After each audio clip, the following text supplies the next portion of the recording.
So today I'm going to talk about something that is on a lot of people's mind. This is one of the most frequent questions I get on Quora, and that is, how do I start a business when I don't have any money? And that comes in a couple of forms. One is that people don't have an idea, or they have a business plan in mind, but that would mean going out to raise money. Much of the time they have no clue at all. They're at home. They're not happy, they're miserable, they want to be an entrepreneur in the worst way. They don't even know where to begin. You're having those sleepless nights, you don't know what to do, you can't seem to come up with any great ideas yourself, you don't even know who to talk to.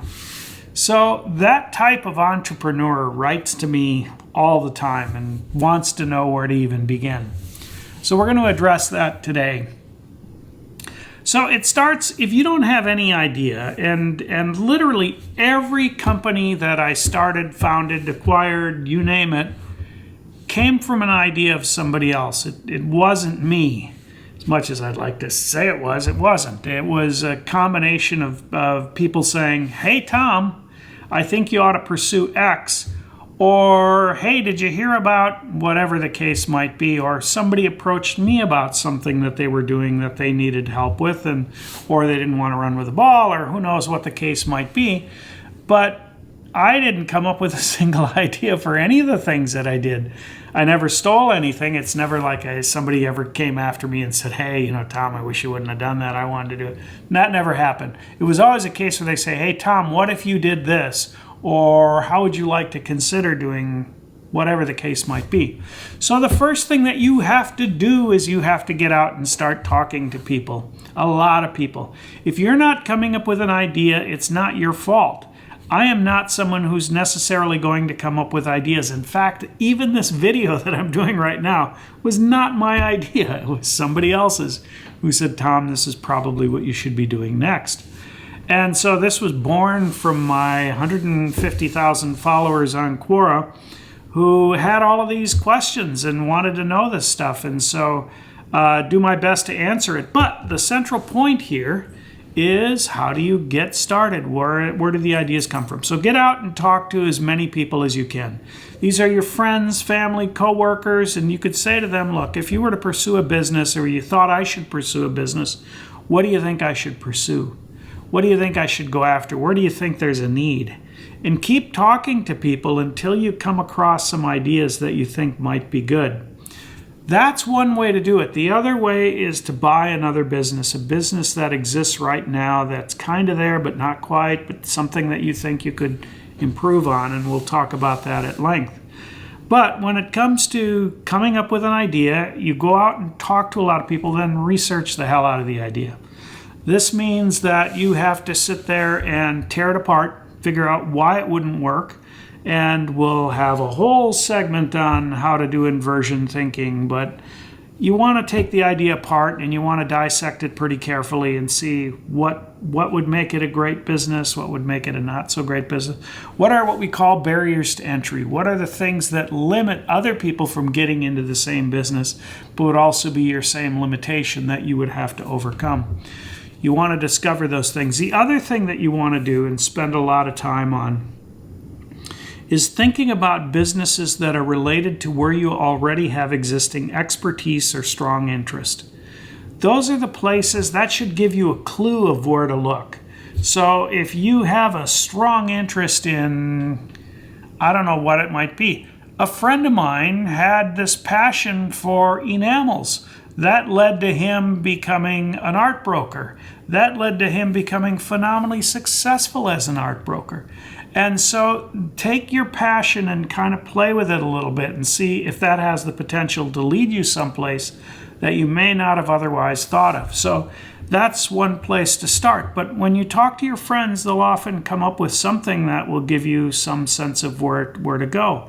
If you have an area that is kind of interest to you, go talk to those people who are experts in that area.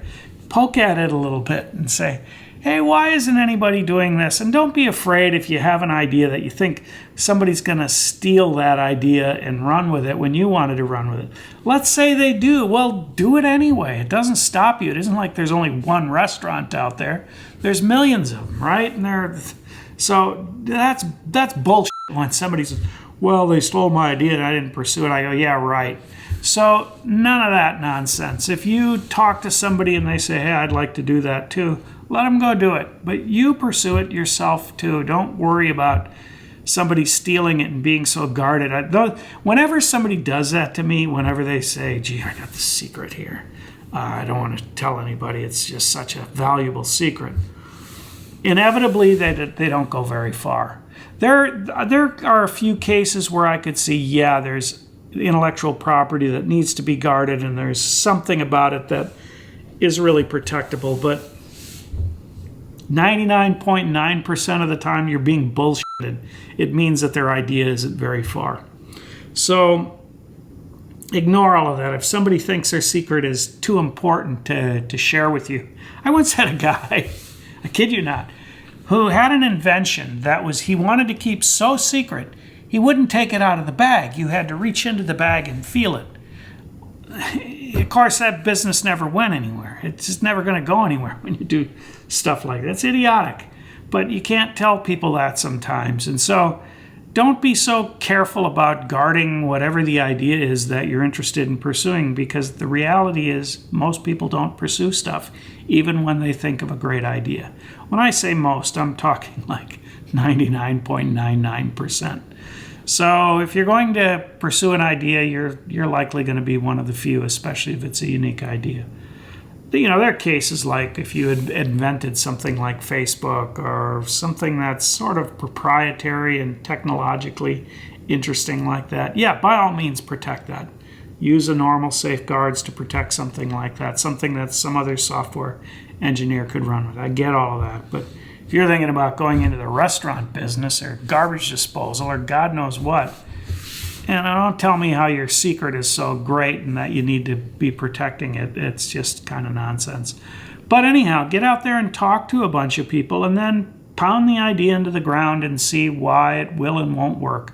Really take it apart. That means talking to other experts, getting their opinions on why it'll work, why it won't work, and see if you can come up with something that is fairly bulletproof.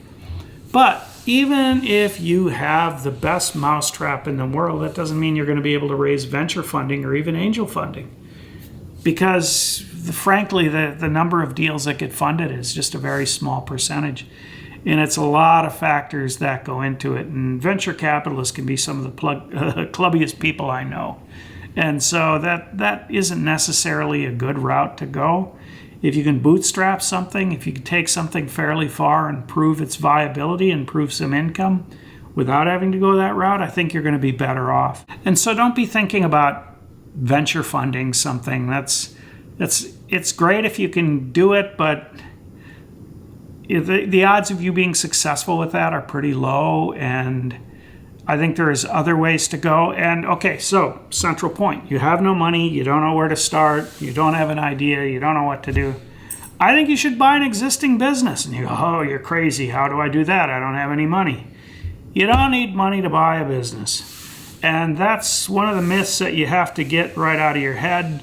I got my start with no money at all. I didn't even own a car at the time. I was right out of college and I had student loans and I was deep in debt, didn't have anything. I was living in shared housing at the time and didn't have a dime. But how you can buy a business like that is there's a lot of people that are willing to sell their business by doing it a couple of different ways. One is a debt assumption. So this is where you buy the business itself, including all of the debts. But what I did was I negotiated the debts down before I bought the business. So I knew the seller wanted to sell the business. I knew he had about a dozen creditors. I went to the creditors, made a deal with them first and said, hey, if I buy the business, would you be willing to negotiate the debt down? Because if the business just shuts down and goes away, you're not going to get anything. And all of them said yes. All of them said, oh yeah, they'd much rather have 10% on the debt than nothing. And so you're using the debt as sort of your equity to buy the business. And I then went back to the seller and I said, look, if I could eliminate all your debts by buying your company and you just walked away, would you do the deal? And the seller said, oh, absolutely, I'd do that deal. So the next thing I knew, I was a business owner. And then for me, who could live cheaply, it was just a matter of me continuing to live cheaply so I could pay off the debt. because I didn't have the expenses that the former owner did. And so I could afford to live a lot cheaper and get that business out of debt. So there's also a transitional acquisition that you can do, and it's often not used enough. And business brokers don't tell you all of this stuff because, of course, they want a big commission, right? That's what they're in the business to do. So they'll sometimes tell sellers, oh, your business is worth this amount of EBITDA. And I say bullshit to all of that, because EBITDA isn't, to me, the best indicator of a business's condition. It's just one point. It's one data point. It's not the only one. And so they place a high emphasis on profitability and what the business brings to the bottom line. But you can negotiate. You can neglect equipment. You can neglect relationships. You can do all kinds of stuff to bump up EBITDA at the expense, the future expense of the business. So don't be enamored with those numbers. What I care about more when I look at a business is whether I think I can improve on it. If I don't think I can improve on the business, I'm not that interested in acquiring it. Because what am I going to bring to the table, right? So you have an expert running the business and they're hitting their head against the wall and they're doing everything right that you can see. Well, what are you going to add, right? So those aren't the businesses that I would suggest acquiring. They may be fine, they may be generating money, but where are you going to take the business if it's already having the experts run it and they're not being able to make any sort of headway at all? So I look for those businesses where I think I can add value. And that's where you have to look. You have to look at those companies that you think, oh yeah, they're doing X, Y, Z, and I think that's a major mistake. And then double check that mistake. Talk to some other people who might be able to tell you whether or not that's that big a mistake or not. But vet it, because there might be a very logical reason why they're doing the things that they're doing that you just can't see. There might be some other limitations. There might be some regulations they have to live within. Who knows what it might be.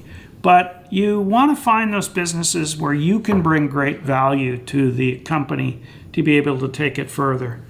There are a lot of businesses that are stuck, which is the book I'm writing right now about people who f*** up their own company. And there's lots of them, and those are the businesses to buy because those are the ones that you can take someplace. And that's your end goal, right? You want to buy a business, you want to build some wealth, and then sell the business and get on to something else and keep doing that and keep building wealth. And you don't need money to do it, okay? So what you need is a willing seller, and there's a bunch of ways in which you end up with willing sellers. One is that they have pressures, whatever the case might be. Some just want to get to retirement, and they don't want to go through the process of selling a business. Some don't know what they're going to do when they get out of the business. And so these are kind of the things that you have to find out. You will come across sellers that hate their business, don't want to be in it, wish they never got started in it. The business is making money, they just hate it. And they don't know what they're going to do next. They're afraid of what they're going to do next. And so in those cases, you can find a way to transition them out. So you're creating a revenue stream for them through the business itself by you running it that gives them the ability to dabble in something outside and spend less time in the business as you spend more. That's a transitional type of acquisition. There's lots of them out there where somebody just says, I hate this business. I don't want to go in here another day. And you say, all right, how about if I acquire the business, we reach some sort of terms, I work for the low cost that I currently live on, and a little bit extra, and the rest goes to you until I've reached some sort of financial milestone where you're paid out, and that's the deal. There are a lot of people, there are a lot of sellers who will take that deal, especially if they have the ability to partially stay involved and assist you and teach you the business. But you have to be very careful because you have to make sure that that's a personality that's going to allow you to make the changes you need to make to improve the business. It isn't so terrified of you improving the business and making them look bad that they just kind of let you run with it, recognizing their own burnout. And so next time I'm going to get into some of that stuff in a little more detail. I wanted to keep this one real brief for now. If you'd like to continue to hear about this stuff, You can follow me a bunch of different ways. You can go to middlerock.com. You can look at our blog, see what's there. We also do a series of Zoom calls for entrepreneurs. They're free of charge and they're kind of fun, and people just show up on the call. So you can go to that link on our site and you can sign up. And you can also go to my personal page, tomnault.com. And you can also go to Quora, and I suggest you reading all of the stuff we put up on Quora. I write a lot on Quora, and I'm not going to stop. So I hope you join me there. But until next time, thank you for tuning in. Don't forget to hit the subscribe button. I really appreciate it, because that's what this business is all about, apparently. So getting subscribers. So I do appreciate it when you do that. It means a lot to me. I want to continue to produce quality work for those of you who are startup entrepreneurs and give you all the helps, tips, tricks you need in order to get started and get you on your way to your journey. And so thank you very much for tuning in.